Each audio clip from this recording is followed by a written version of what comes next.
quem informa não pode fugir ao compromisso maior de buscar sempre a verdade, com isenção, responsabilidade, objetividade, com a verificação exaustiva de cada informação. A verdade é a grande força da democracia.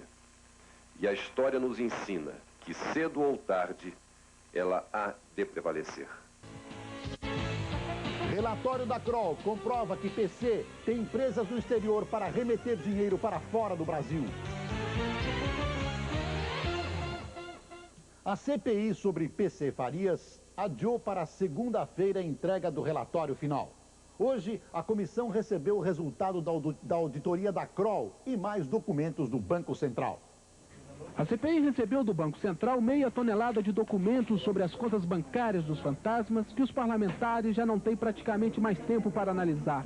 No meio da tarde, os auditores internacionais da Kroll, acompanhados do deputado Benito Gama, chegavam ao Congresso trazendo na bagagem o resultado das investigações dos negócios de PC no exterior. Uma investigação que teve até ameaças de morte. A Kroll, que já investigou os negócios do ditador filipino Ferdinando Marcos, relatou à CPI que esta foi a investigação mais difícil que enfrentou. Mas os auditores conseguiram provar pelo menos 3 denúncias que interessam à comissão. Primeiro, Paulo César Farias é realmente dono de 2 empresas no exterior. A Miami Leasing nos Estados Unidos e a Dupont no Caribe. O empresário também é dono de 2 apartamentos em Paris, avaliados em 2,5 milhões de dólares.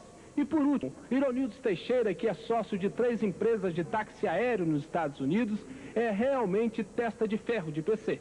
Para os deputados Benito Gama e Vivaldo Barbosa, o relatório da Kroll permite à CPI enquadrar Paulo César Farias nos crimes de sonegação fiscal e remessa ilegal de dólares para o exterior. Está provado de que a empresa Miami Leasing, uma empresa dele, ele jamais poderia remeter o dinheiro dele para ele próprio no exterior. Em Paris foi confirmado mais um apartamento, são agora 2 apartamentos em nome da Miami Leasing e um apartamento comprado por uma empresa também de brasileiros sediada na Libéria. É verdade que o presidente Collor esteve lá em um desses apartamentos?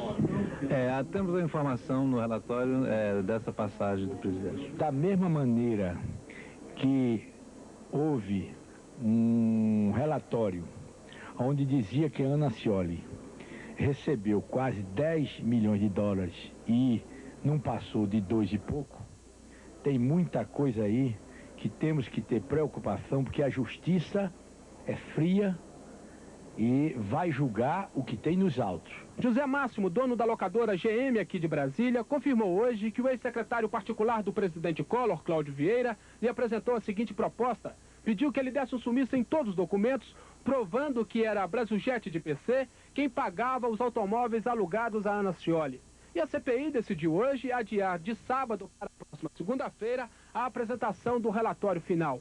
Uma fonte com acesso ao relatório disse que Paulo César Farias vai ser enquadrado em 7 crimes: corrupção ativa, sonegação fiscal, remessa ilegal de dólares, formação de quadrilha, exploração de prestígio, corrupção ativa e falsidade documental.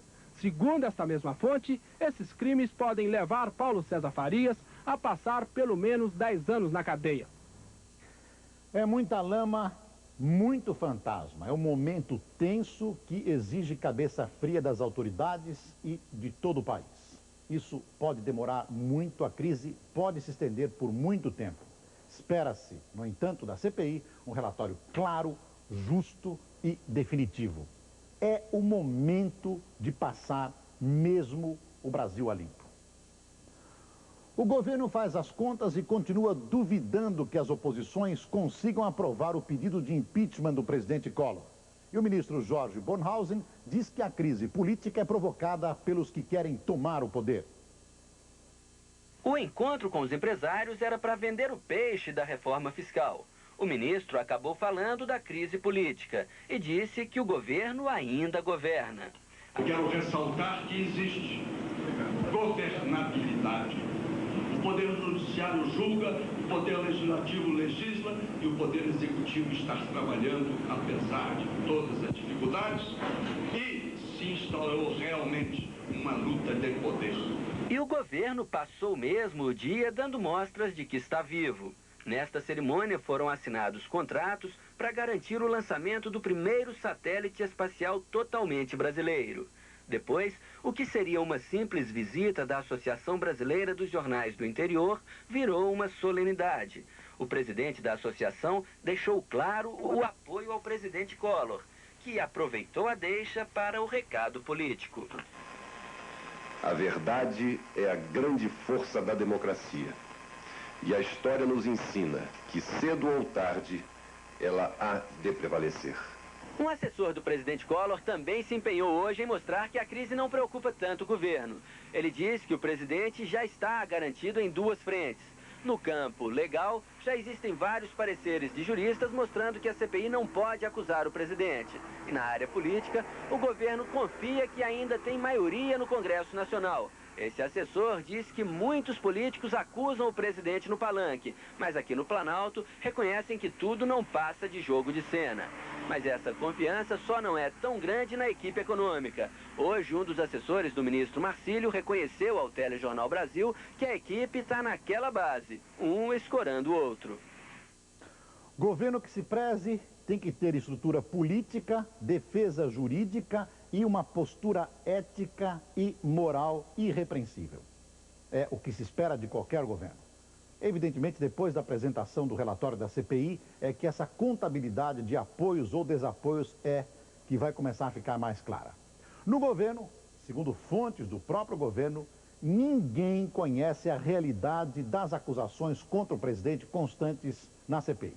Embora se acredite que o relatório vá trazer uma brecha para que o pedido de impeachment seja feito, essas fontes do governo garantem que nada no relatório poderá vincular PC Farias a Collor. Essas fontes acham que as investigações da CPI, o uso dos documentos, está sendo manipulado. E citam como exemplo o erro da subcomissão de bancos na conta de Ana Ascioli, a soma que foi feita.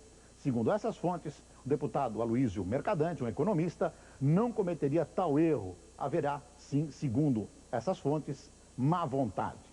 Amanhã, às 15h30, no Maxud Plaza, em São Paulo, o advogado de Cláudio Vieira, que é também advogado, Roberto Delmanto, vai conceder uma entrevista, segundo o governo, mostrando a autenticidade da Operação Uruguai, da controvertida Operação Uruguai.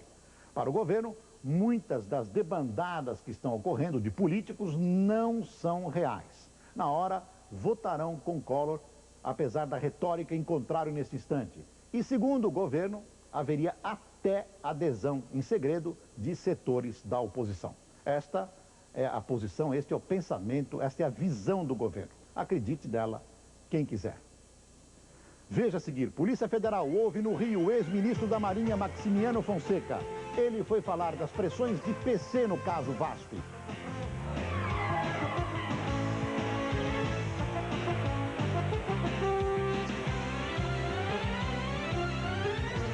A votação está mantida para a próxima quarta-feira.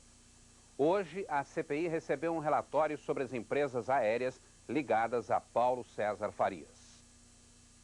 Os aviões de Paulo César Farias voaram alto demais, deixaram pistas de superfaturamento, remessa de divisas para o exterior e contratos irregulares de leasing. Este é o resultado do rastreamento feito pela Cavazer. São 40 páginas que descrevem notas frias, voos fantasmas e negócios de 6 milhões de dólares. A subcomissão de bancos recebeu do Banco Central um calhamaço de informações que podem desmascarar os fantasmas. Mas a prioridade agora é outra: fechar todos os mapas, arrematar o cruzamento dos cheques e totalizar os valores. Um trabalho técnico indispensável para o relator Amilando. Eu ordenei a meus companheiros e aos auditores que abandonem toda e qualquer investigação que por acaso estivesse fazendo e que encerrassem até amanhã à noite todas as contas. 2 peritos do Instituto de Criminalística de São Paulo passaram o dia buscando a encarnação dos fantasmas. Já identificaram mais de 7. Descobriram que Rosinete Melanias preencheu cheques do novo fantasma Francisco Silva, assinados por outra pessoa. O relator Amilando ganhou mais 2 dias para terminar o relatório, que vai ser lido no dia 24 e não mais no dia 22, como estava previsto. Bom para os investigadores, que vão poder reunir mais informações. Os governistas desistiram da auditoria na subcomissão dos bancos, porque precisariam de, no mínimo, 1 semana. Na ponta do lápis, os governistas já sabem que a batalha contra a aprovação do relatório está perdida.